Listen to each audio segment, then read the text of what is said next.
ഒന്നും പറയണ്ട. നമുക്കിനി ഒന്നിച്ച് ഒരിടത്തും പോണ്ട. അത് പറഞ്ഞാ മതിയല്ലോ. സരോജ, നീ ദേഷ്യപ്പെടാതെ. ഞാൻ അങ്ങനെയൊന്നും ഉദ്ദേശിച്ച് പറഞ്ഞതല്ല. നീ ഇനി പ്രസാദിന്റെ അടുത്ത് അതൊന്നും പറഞ്ഞു കൊടുക്കല്ലേ. എടാ മോനെ, ഈ മനുഷ്യനെ കൊണ്ട് ഞാൻ ഇനി ഒരിടത്തും പോകത്തില്ല. ഇന്ന് കൊണ്ടുപോയതോടെ മതിയായി. ആ ക്രൈസ്റ്റ് ബസാറിന്റെ ഓണറുടെ ഭാര്യയുടെ മുമ്പിൽ വെച്ചേ എന്നെ ആയിസാക്കി കളഞ്ഞു. എന്താ? രാവിലെ പഴങ്കഞ്ഞി മുളകുമായി ഇങ്ങേർക്ക് ഇഷ്ടമൊന്നും. എന്റെ തൊലി ഉരിഞ്ഞു പോയി. എടാ മോനെ, അവരെന്നോട് ചോദിച്ചു ബ്രേക്ക്ഫാസ്റ്റിന് എന്താ ഇഷ്ടമെന്ന്. ഞാൻ ഉള്ള കാര്യം തുറന്നങ്ങ് പറഞ്ഞു. മനഃപൂർവ്വം പറഞ്ഞതാടാ, എന്നെ കൊച്ചാക്കാൻ. നീ എന്താടാ ഇവിടെ? ഇവിടെ നടക്കുന്നതൊക്കെ ചെന്ന് റിപ്പോർട്ട് ചെയ്യാൻ നിന്റെ അമ്മായിയമ്മ അയച്ചായിരിക്കുമല്ലേ? എനിക്ക് റിപ്പോർട്ടിംഗ് പണി അറിയത്തില്ല കുഞ്ഞമ്മേ. അത് ചെയ്യാൻ തൽക്കാലം താല്പര്യമില്ല. ഞാൻ വേറൊരു കാര്യം പറയാൻ വന്നതാ. അതിപ്പോ ഇവരുടെ മുന്നിൽ വെച്ച് ഡിസ്കസ് ചെയ്യണ്ട. ഇവരുടെ മുമ്പ് വെച്ച് തന്നെ ഡിസ്കസ് ചെയ്യും. സുനിലേ, അല്ല സരോജ കുഞ്ഞമ്മേ, പ്രസാദിന്റെയും പ്രഭയുടെയും കാര്യത്തിൽ നിങ്ങളുടെ തീരുമാനം എന്താ? അവളെ ഇങ്ങനെ നിർത്തിയാ മതിയോ? പോയി വിളിച്ചോണ്ട് വരണ്ടേ? എന്റെ പൊന്നുമോനെ, നീ അങ്ങനെ കൊണ്ട് പറഞ്ഞുകൊടു.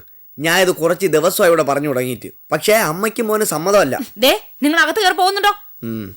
സുനിലേ, ഞങ്ങളുടെ കുടുംബകാര്യത്തിൽ നീ ഇടപെടണ്ട. അവൾ അഹങ്കാരിയും നിഷേധിയുവാ. അവളുടെ തന്ത വന്ന് വിളിച്ചപ്പോ ഇറങ്ങിപ്പോയി. എന്നിട്ടിപ്പൊ ഞങ്ങൾക്കൊരു നല്ല കാലം വന്നപ്പോ തന്തയ്ക്കും മൂക്കും ഇങ്ങ അകത്ത് കയറണം. എന്റെ ചെറുക്കനെ കിട്ടത്തില്ല. അവനെ നല്ല അന്തസ്സും ആണത്തും ഉള്ളവനാ. സുനിൽ ഇനി ഇക്കാര്യം പറഞ്ഞു കൂടുതൽ വഷളാക്കണ്ട. പൊക്കോ. പോകാം. ചെല്ല്. പ്രഭ ഗർഭിണിയാണെന്ന് നിങ്ങൾക്കറിയാവോ?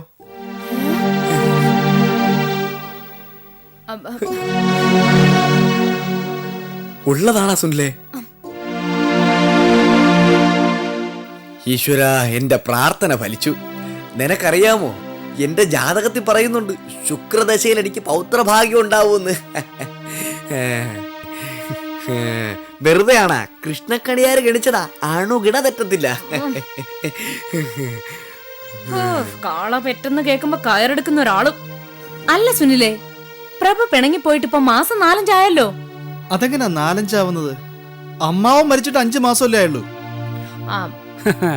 അത് ശരി. അവളുടെ മാസക്കണക്കൊക്കെ നിനക്കാണല്ലോ അറിയാവുന്ന. പ്രസാദേ, കുറെ നേരം ഇയാൾ എന്നെ ചൊറിയുന്നു. വൃത്തികേട് പറയുന്നതിനും ചിന്തിക്കുന്നതിനൊക്കെ ഒരു പരിധി വേണം. കുഞ്ഞമ്മയും ചിറ്റപ്പനോടെ ചെന്ന് ആ കൊച്ചിനെ ഇങ്ങ് വിളിച്ചോണ്ട് വരണം. ഇവൻ പറയുന്നത് കേൾക്കരുത്.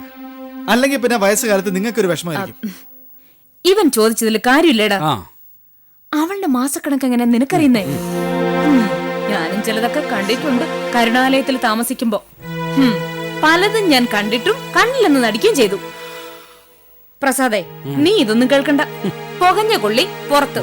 അവളെ കൊണ്ടുപോയി കളാ. അവളുടെ 10 ഇരട്ടി സൗന്ദര്യമുള്ള പെമ്പിള്ളാരെ അമ്മ നിനക്ക് കൊണ്ടുവന്നു തരും. എന്റെ അമ്മ ആർക്ക് വേണോ അവളെ? ഇവൻ വെച്ചോണ്ടിരുന്ന് ഗർഭിണിയായപ്പോ അവസാനം കൊച്ചിന്റെ തന്തയോ. ഇനി ഒരു അക്ഷരം അവളെ കുറിച്ച് പറഞ്ഞാണ്ടല്ലോ.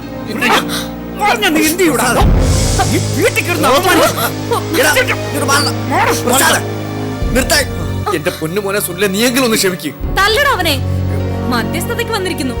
അവളുടെ തന്തയുടെ കാശ് വാങ്ങിച്ച് അവളുടെ പിഴച്ചുണ്ടായ സന്തതിക്ക് അച്ഛനുണ്ടാക്കാൻ വന്നിരിക്കുക. തല്ലി ഓടിക്കട അവനെ. പ്രസാദേ, നിന്നെ രക്ഷിക്കാനും സഹായിക്കാനും വേണ്ടിയാ ഞാൻ വന്നത്. പക്ഷെ നീ എന്നെ മുറിപ്പെടുത്തി അയച്ചു. നോക്കിക്കോ, ഒരു കാലത്തെ കരയും നീ ഇതോർത്ത്. കാശിന് വകയില്ലാതെ വന്നിരിക്കുന്നു കൊച്ചിന് തന്ത ഉണ്ടാക്കാൻ. നീ ഏറ്റെടുക്കടാ. നീ പോടാ, വൃത്തികെട്ടവനെ. നീ പോടാ.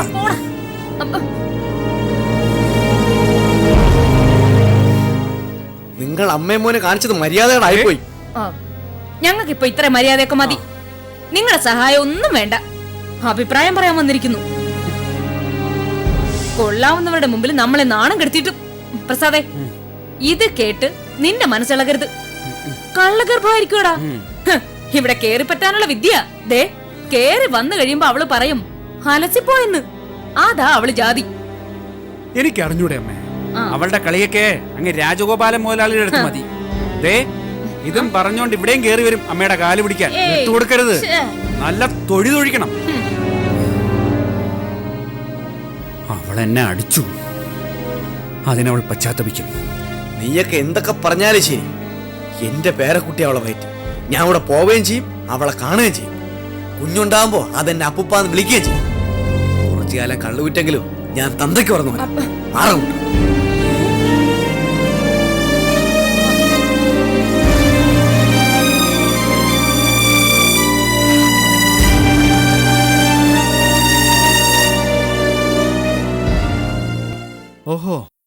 പ്രശ്നം അവിടം വരായോ? പ്രസാദിന്റെ അമ്മയ്ക്ക് സ്വത്ത് കിട്ടിക്കഴിയുമ്പോൾ അഭിപ്രായ വ്യത്യാസങ്ങളൊക്കെ മാറുമെന്നായിരുന്നു എന്റെ വിചാരം. നേരെ മറിച്ച സംഭവിച്ചത്. അച്ഛൻ അയഞ്ഞു കൊടുത്തപ്പോ പ്രസാദ് കൂടുതൽ മുറുകി. ഇപ്പൊ പ്രസാദ് പഴയ പ്രസാദല്ല, ആളാകെ മാറിപ്പോയി. പ്രസാദ് മാത്രമല്ല മാറിയത്, സ്വത്ത് കിട്ടിയവരിൽ എല്ലാവരിലും ഉണ്ട് മാറ്റം. ഞാനും കുറേയൊക്കെ അനുഭവിച്ചു തുടങ്ങിയിട്ടുണ്ട്. എന്താ, കോമളം മാറിയോ? ഏയ്, കോമളമല്ല മാറിയത്, അവളുടെ അമ്മയാ. കോമളം പാവമായതുകൊണ്ടല്ലേ അവള് നമ്മളെ പോലും സംശയിക്കുന്നത്. ആ, ഏതായാലും പ്രഭയെടുത്ത തീരുമാനം നല്ലതാ. സ്വന്തം കാലിൽ നിൽക്കാൻ ശ്രമിക്കുന്നത് നല്ലതാ. ആണായ എനിക്ക് പോലും അതിന് കഴിയുന്നില്ല. ഷെയർ എന്ന് പറഞ്ഞ് ഞാൻ എൻ്റെ ജീവിതം തുലച്ചു. ഇനി വേറെ വല്ല വഴി നോക്കണം. ജീവിതം തൊലച്ചു എന്നൊക്കെ എന്തിനാ പറയുന്നത്? സുനിലിന് അങ്ങനെ പ്രായമൊന്നും ആയിട്ടില്ലല്ലോ. പക്ഷെ ഭാര്യ വീട്ടിലെ താമസം മൂലം എനിക്ക് പ്രായം വളരെ കൂടിയോ എന്നൊരു തോന്നൽ. ഏതായാലും പ്രഭ ധൈര്യമായിട്ട് മുമ്പോട്ട് പോയിക്കോളൂ. എന്ത് സഹായത്തിനും ഞാൻ കൂടെ ഉണ്ടാവും. I know that. Thank you. ശരി എന്നാ. ഏത് തീരുമാനമോ ഇഷ്ടപ്പെട്ടത്? എന്നെ ഉപേക്ഷിച്ച് അവളെ കെട്ടാന്നുള്ള തീരുമാനോ? കോമളം, ഫോണിൽ സംസാരിക്കുന്നതിന്റെ അരികും മൂലയും മാത്രം കേട്ടിട്ട് നീ വെറുതെ തെറ്റിദ്ധരിക്കരുത്. ഇനി പ്രഭയെ കാണുകയോ അവളുമായി കൊഞ്ചി സംസാരിക്കുകയോ ചെയ്യില്ലെന്ന് എന്റെ കയ്യിലടിച്ച് സമ്മതിച്ചതല്ലേ? എന്റെ തലയിൽ തൊട്ട് സത്യം ചെയ്തതല്ലേ? ഞാൻ അവളോട് കൊഞ്ചിയതുമില്ല കുഴഞ്ഞതുമില്ല. എടി, എനിക്ക് അവള് സ്വന്തം പെങ്ങളെ പോലെ. എന്റെ അമ്മ ഒരു പെണ്ണിനെ പ്രസവിച്ചില്ല. അതുകൊണ്ട് പ്രഭയെ പരിചയപ്പെട്ടപ്പോ എനിക്കൊരു അനിയത്തിയെ കിട്ടിയെന്ന് തോന്നി. അവൾ എന്നെ കരുതുന്നു അങ്ങനെ തന്നെ, സ്വന്തം ആങ്ങളെ പോലെ. ഒരാങ്ങളെയും പെങ്ങളും. അതെ, ഞങ്ങൾ ആങ്ങളെയും പെങ്ങളും തന്നെ. നിനക്ക് സൗകര്യം ഉണ്ടെങ്കിൽ വിശ്വസിച്ചാ മതി. സംസാരിക്കുന്നത് പെങ്ങളോടായാലും കാമുകിയോടായാലും നീ ഫോൺ ചെയ്യുന്നതിന്റെ ബില്ല് അടക്കേണ്ടത് ഞാനാ. ഈ മാസത്തെ ബില്ല് കണ്ടിട്ട് എന്റെ കണ്ണ് തള്ളിപ്പോയി. ഇപ്പോഴല്ലേ മനസ്സിലായത് എല്ലാം നീ വിളിക്കുന്ന വിളികളാണെന്ന്. എന്റെ മൊബൈൽ റീചാർജ് ചെയ്യാൻ പറ്റിയില്ല, കയ്യിൽ പൈസ ഇല്ല. അത് എന്റെ ഗതികേട്. അതുകൊണ്ടാ ലാൻഡ് ഫോൺ ഉപയോഗിച്ചത്. ഈ മാസം ആകെ കൂടെ 2-3 പ്രാവശ്യമേ ഞാൻ ഈ ഫോൺ ഉപയോഗിച്ചിട്ടുള്ളൂ. എന്റെ അമ്മ ഒരു സ്കൂൾ ടീച്ചർ മാത്രമാണെങ്കിലും എനിക്ക് ഓർമ്മയായ കാലം തൊട്ട് എന്റെ വീട്ടിൽ ഫോൺ ഉണ്ടായിരുന്നു. നിന്നോട് മാത്രമല്ല പറഞ്ഞത്, നിന്റെ ഭാര്യയോടും കൂടിയേ. ആർക്ക് വേണം അമ്മയുടെ ഫോൺ? ഫോൺ എടുത്ത് തലയിൽ വെച്ച് അതിന്റെ വയറെടുത്ത് ദേഹത്ത് ചുറ്റി നടന്നോ? അല്ലേ, കാര്യം വന്നപ്പോ വഴക്കിട്ട ഭാര്യയും ഭർത്താവും ഒന്നായല്ലോ. ഞാൻ സുനിലുമായി വഴക്കിടും, പക്ഷെ എന്റെ ഭർത്താവിനെ എന്റെ സ്വന്തം അമ്മ അപമാനിച്ചാലും ഞാൻ സഹിക്കില്ല. അതാണ് ഞാൻ ഇന്ന് ഫോൺ ചെയ്യട്ടെ. അവിടെ വയ്ക്കും മനുഷ്യ. റീചാർജ് കൂപ്പൺ വാങ്ങിക്കാനുള്ള പൈസ തരണം. വാ ഇങ്ങോട്ട്.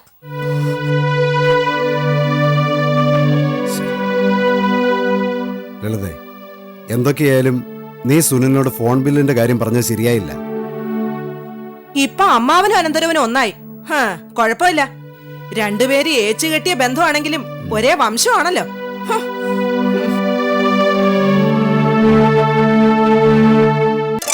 ശരിക്കും എന്താ പ്രഭ പറഞ്ഞത്? എനിക്കത് അറിയണം. ഞാനത് പറഞ്ഞു കഴിഞ്ഞല്ലോ. എന്തു പറഞ്ഞു? ഒന്നും പറഞ്ഞില്ല. അവള് പറഞ്ഞ ഓരോ വാക്കും എന്താണെന്ന് എനിക്ക് അറിയണം. കോമളം, നീ ഈ വിഷയം ഇങ്ങനെ തുടർക്കഥയാക്കരുത്. എന്തൊക്കെയോ മനസ്സിൽ സങ്കല്പിച്ച് അതൊക്കെ സത്യമാണെന്ന് സ്ഥാപിക്കാൻ ശ്രമിക്കരുത്. അതായത് പ്രഭയെക്കുറിച്ചുള്ള സംസാരം ഒരു തുടർക്കഥയാക്കരുതെന്ന് ഒന്നുകൂടെ പറയട്ടെ. കണ്ടോ കാര്യങ്ങൾ തുറന്നു പറയത്തെ കണ്ടോ? അപ്പൊ അതിലെന്തോ കാര്യമില്ലേ? നമ്മൾ ഒരാളോട് ഫോണിൽ സംസാരിച്ച ഓരോ വാക്കും ഓർത്തു വയ്ക്കാൻ പറ്റുമോ? എടി, ടെലിഫോൺ സംഭാഷണം ടേപ്പ് ചെയ്യേണ്ടി വരും. നിന്നെ കൊണ്ട് പറ്റുമോ ഒരാളോട് ഫോണിൽ സംസാരിച്ച വാക്കുകളൊക്കെ ഓർത്തു വയ്ക്കാൻ? കാര്യങ്ങൾ വളച്ചൊടിക്കാതെ ഞാൻ ചോദിച്ച ചോദ്യത്തിന് ഉത്തരം പറ. നിന്റെ ഒരു നശിച്ച സംശയം കോമളം, ഒരുമാതിരി വലിയ രോഗം ഇത്.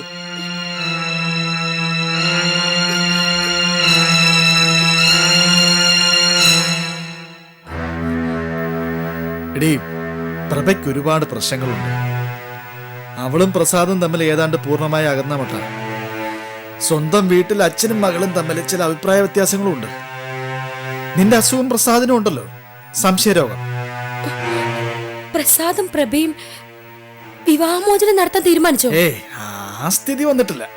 പക്ഷെ പ്രഭ ഇനി പ്രസാദിന്റെ വീട്ടിലേക്ക് പോകുന്നില്ല. അങ്ങനെ വരട്ടെ. അവക്ക് സുനിലുണ്ടല്ലോ, പിന്നെ എന്തിനാ പ്രസാദ്? എല്ലാത്തിനും സുനിൽ തന്നെയാ കാരണം. നിങ്ങൾ തമ്മിൽ തൊടുന്നതും പിടിക്കുന്നതും പൊട്ടിച്ചിരിക്കുന്നതും ഒക്കെ പ്രസാദം കണ്ടു കാണുമല്ലോ. ഞാനല്ല ഒന്നിനും കാരണക്കാരൻ. എന്റെ അച്ഛനമ്മമാരാ, അവരാണല്ലോ എന്നെ സൃഷ്ടിച്ചത്. അതുകൊണ്ടാണല്ലോ എനിക്ക് നിന്നെ കല്യാണം കഴിക്കേണ്ടി വന്നത്. കൊണ്ടാരം ഒന്ന് മൂത്രമൊഴിക്കട്ടെ.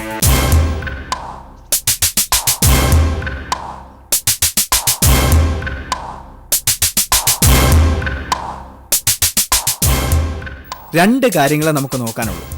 സ്ഥാപനത്തിൻ്റെ നന്മ, പിന്നെ നമ്മുടെ നന്മ. സെൽവൻ സാറൊന്ന് ആലോചിച്ച് നോക്കണം. എന്തെങ്കിലും കാര്യമായ പുരോഗതി കഴിഞ്ഞ കുറേ വർഷങ്ങളായിട്ട് സംഭവിച്ചിട്ടുണ്ടോ? കമ്പനി ഒരു സ്റ്റാഗ്നൻ്റ് അവസ്ഥയിലാണ്. കാര്യമായ യാതൊരു പുരോഗതിയില്ല. അതിനിപ്പോൾ അവർ പല കാരണങ്ങളും പറയുന്നുണ്ടാവാം. യഥാർത്ഥ കാരണം അതല്ല.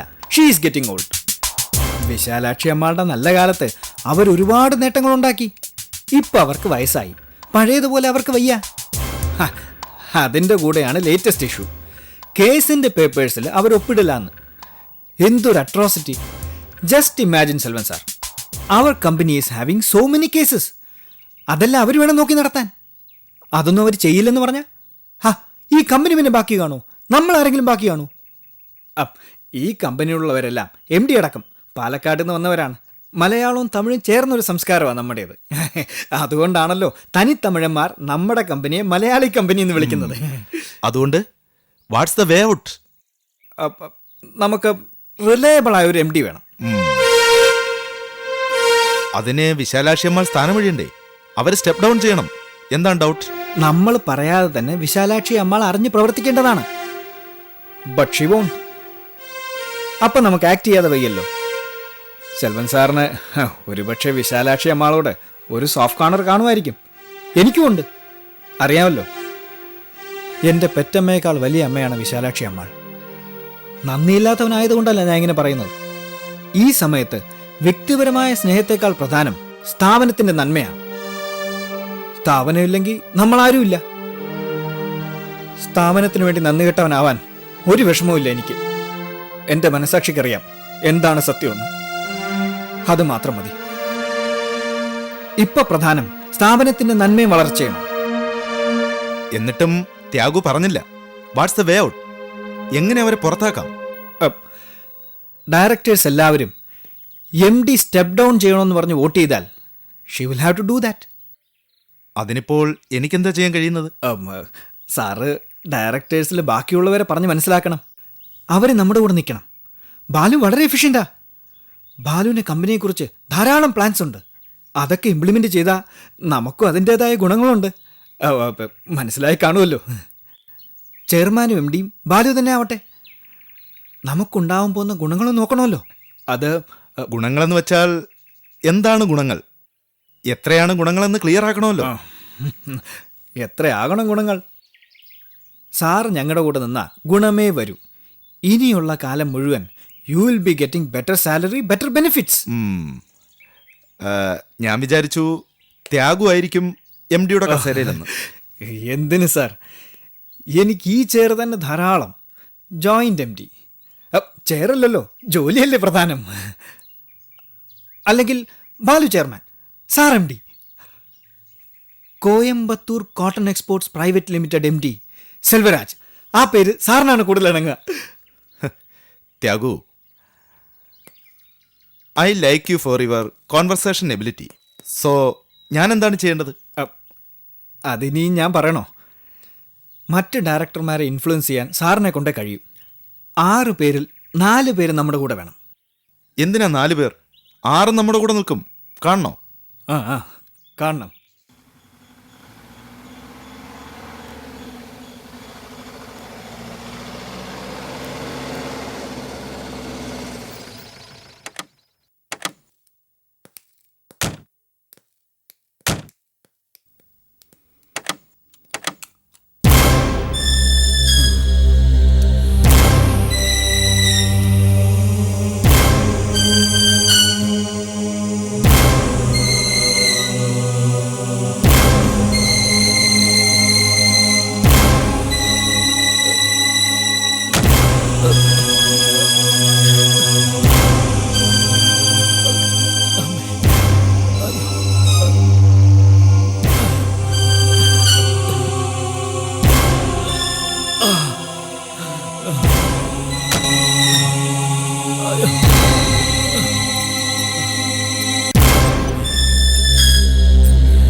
പരമേശ്വരനോ? എന്താ പരമേശ്വര, എല്ലാം സുഖമായില്ലേ? വല്ലാത്ത ചോദ്യം. സുഖമാണോ എന്ന് കണ്ടാൽ അറിയാവല്ലോ എന്റെ സുഖം. എന്റെ സ്ഥിതി ഇതായി പോയി. അല്ലെങ്കിൽ നിങ്ങളുടെ ഈ ചോദ്യത്തിന് ഇങ്ങനെയല്ല മറുപടി. എന്റെ സമയം മോശമാ രാജഗോപാലേ. ഇല്ലേ കാണിച്ചു തരാമായിരുന്നു. അതിന് നിങ്ങൾ എന്തിനാ ചൂടാകുന്നത്? വീട്ടിൽ കയറി വന്ന് മാന്യന്മാരെ ആക്ഷേപിക്കുക. ഈ സ്ഥിതിയിൽ നിങ്ങളെ കണ്ടതുകൊണ്ട് ഞാൻ ക്ഷമിക്കുന്നു. പോട്ടെ, എന്താ വന്നത്? രാജഗോപാലേ, നിങ്ങളെ സഹായിക്കാൻ പുറപ്പെട്ട ഒരുത്തനാ ഞാൻ. നിങ്ങൾക്കറിയാവല്ലോ, നിങ്ങൾ എന്നെ ഓടിച്ചിട്ട് പിടിക്കുകയായിരുന്നു. എന്നിട്ട് എനിക്ക് ഈ ഗതി വന്നു.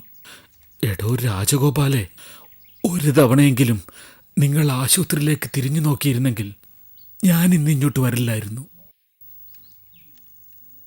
എന്നാലും നിങ്ങളൊരു മനുഷ്യനാണോ? നിങ്ങൾക്ക് വേണ്ടി ചാകാറായ ഒരുത്തനെ ഒന്ന് അന്വേഷിക്കാനുള്ള മനസ്സ് പോലും നിങ്ങൾക്കില്ലാതെ പോയല്ലോ രാജഗോപാലേ. അത് പിന്നെ തിരക്കായിരുന്നു പരമേശ്വര. കേസും കൂട്ടവും കരുണാലയത്തിലെ ഭാഗം വെപ്പും എല്ലാം കൂടി വലിയ തിരക്കായിരുന്നു. അതുമല്ല, നിറയെ പണം ഞാൻ തന്നില്ലേ. എൻ്റെ തിരക്കും പ്രയാസമൊന്നും പരമേശ്വരന് മനസ്സിലാവില്ല. പിന്നെ നിങ്ങൾക്ക് തിരക്ക്. എടാ, എന്നെ ഒന്ന് അകത്തേക്ക് കൊണ്ടുപോകും. അതൊന്നും വേണ്ട, അതൊക്കെ ബുദ്ധിമുട്ടല്ലേ.